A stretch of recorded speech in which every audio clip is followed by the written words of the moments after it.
এইটো কথা একদম স্পষ্ট, কাৰণ বিটিচি চৰকাৰটো ভংগ হোৱাৰ কাৰণটোৱেই হ'ল প্ৰমোদ বড়ো যিহেতু ৰাজ্যসভালৈ যাব আৰু প্ৰমোদ বড়ো ডাঙৰীয়াই বৰ্তমান দিল্লীলৈ গৈ পেলাই এই চুইচ গেটখন ভাঙি দিব। দিল্লীৰ পানী ডাইৰেক্ট বিটিচি, কাৰণ প্ৰমোদ বড়ো ডাঙৰীয়াই দিল্লীলৈ গৈ পেলাই তেখেতৰ যি বলিষ্ঠ কণ্ঠ, এই কণ্ঠৰে তেখেতে বিটিচি বাকী ৰাইজৰ কাৰণে, বড়োলেণ্ডৰ কাৰণে মাত মাতিব আৰু 125 এমেণ্ডমেণ্ট বিলটো পাছ কৰিব। BPF চৰকাৰ ভাঙি পেলাই আজিৰ দিনত ইয়াতে নতুনকৈ যেহেতু বিটিচি ভাঙাৰ লগে লগে BTR হৈ যাব। BTR হোৱাৰ লগে লগে ইয়াতে ৰাজ্যপালৰ শাসন আহি যাব। ৰাজ্যপালৰ শাসন অহাৰ লগে লগে কি হ'ব, নতুনকৈ আকৌ সমষ্টিবিলাকৰ কাম কাজ আৰম্ভ হ'ব, 60টা সমষ্টি নিৰ্বাচন হ'ব আৰু UPPL মেজৰিটি লৈ পেলাই আকৌ পুনৰবাৰ চৰকাৰত ঘূৰি আহিব। এই কথাটো একদম 100% নিশ্চিত হৈ আছে, কাৰণ প্ৰমোদ বড়ো ডাঙৰীয়াই দিল্লীলৈ গৈ পেলাই তেখেতৰ যি বলিষ্ঠ কণ্ঠ, এই কণ্ঠৰে তেখেতে বিটিচি বাকী ৰাইজৰ কাৰণে, বড়োলেণ্ডৰ কাৰণে মাত মাতিব আৰু 125 এমেণ্ডমেণ্ট বিলটো পাছ কৰিব। BPF চৰকাৰ ভাঙি পেলাই আজিৰ দিনত ইয়াতে নতুনকৈ যেহেতু বিটিচি ভাঙাৰ লগে লগে BTR হৈ যাব। BTR হোৱাৰ লগে লগে ইয়াতে ৰাজ্যপালৰ শাসন আহি যাব। ৰাজ্যপালৰ শাসন অহাৰ লগে লগে কি হ'ব, নতুনকৈ আকৌ সমষ্টিবিলাকৰ কাম কাজ আৰম্ভ হ'ব, 60টা সমষ্টি নিৰ্বাচন হ'ব আৰু UPPL মেজৰিটি লৈ পেলাই আকৌ পুনৰবাৰ চৰকাৰত ঘূৰি আহিব। এই কথাটো একদম 100% নিশ্চিত হৈ আছে। আৰু যোৱাকালি যিহেতু হাগ্ৰামা মহলাৰী ডাঙৰীয়াই কৈ আছে যিহেতু ৰাজ্যসভালৈ যাবৰ কাৰণে যি মছলা মছলি লাগে তেখেতে বিচাৰি আছে। মছলা মছলি মানে তেখেতে কি কথা ক'ব বিচাৰিছে, যদি তেখেতৰ পইচা লাগে ডাইৰেক্টলি ক'লে হ'ল যে মই APPLৰ পৰা পইচা বিচাৰিছোঁ। তেনেকুৱা ধৰণৰ কথাবিলাক আজিৰ দিনত হাগ্ৰামা মহলাৰী ডাঙৰীয়াই কৈ আছে। হাগ্ৰামা মহলাৰী ডাঙৰীয়াই 28খন আসন পোৱাৰ স্বত্বতো আজি BJPৰ লগত তেখেতে যে মিলি পেলাই চৰকাৰ চলাই আছে, কোনোবা গৰু চোৰক আনি পেলাই আজি BTC চলাব দিছে, তেখেতক যে BTCৰ চিফ বনাই দিছে, এই চিফ বনোৱাৰ খাতিৰত তেখেতে কিমান মছলা তেখেতৰ পৰা লৈছে, এই কথাটো তেখেতে আগতে ব্যক্ত কৰিব লাগে।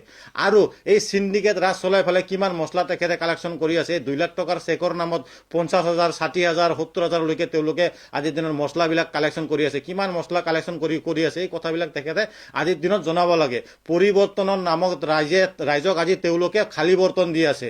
গতিকে BPF দলটো এইবাৰ ধ্বংস হ'বলৈ গৈ আছে। BTC তেওঁলোকে ধ্বংস কৰি দিছে। ৰাইজে এইবাৰ চাৰিওফালৰ পৰা পৰিৱৰ্তন বিচাৰিছে আৰু ৰাইজে EPPLক বিচাৰিছে। চুকে পাকে বজাৰ হাটে আপোনালোকে য'তে যায়, ঘৰে ঘৰে EPPL, গাঁৱে গাঁৱে EPPL। ৰাইজে এইবাৰ পৰিৱৰ্তনৰ স্বাৰ্থত তেওঁলোকৰ যি অপশাসন, তেওঁলোকৰ যি দুৰ্নীতি, তেওঁলোকৰ যি ভ্ৰষ্টাচাৰ, আজিৰ দিনত যুৱ সমাজ তেওঁলোকে ধ্বংস কৰি দিয়া আছে। প্ৰমোদ বড়ো ডাঙৰীয়াৰ সময়ত আজি শিক্ষাৰ মানদণ্ড ক'ৰলৈকে গুচি গৈছিল আৰু তেওঁলোকৰ দিনত শিক্ষাটো কিমান নিম্নতৰলৈ আজিৰ দিনত গুচি আহিছে। ল'ৰা ছোৱালীবিলাকৰ ভৱিষ্যত তেওঁলোকে ধ্বংস কৰি দিছে। BTCৰ বড়োৰ সৃষ্টি হৈছে, চিণ্ডিকেট ৰাজ আৰম্ভ হৈছে, ছেক্ৰেটাৰীৰ নিচিনা এটা মন্দিৰ ভাঙি পেলাই লণ্ডভণ্ডি কৰি দিয়া হৈছে। আজি টোল গেট ভাঙা হৈছে, কাৰিগাঁৱত ঘৰ জ্বলাজলি হৈছে, সৰু সৰু কেঁচুৱা বাচ্চাবিলাক ৰিলিফ কেম্পত থাকিবলগা হৈছে। আজি হাগ্ৰামা মহলাৰী ডাঙৰীয়াই পৰিয়াল কেন্দ্ৰিক ৰাজনীতি আৰম্ভ কৰি দিছে। গতিকে গণতন্ত্ৰটো তেওঁলোকে আজিৰ দিনত ধ্বংস কৰি দি আছে। এইবিলাক দেখা পাই পেলাই ৰাইজে পুনৰবাৰ EPPLক বিচাৰি আছে আৰু EPPLৰ দিন ভাল হ'বলৈ গৈ আছে।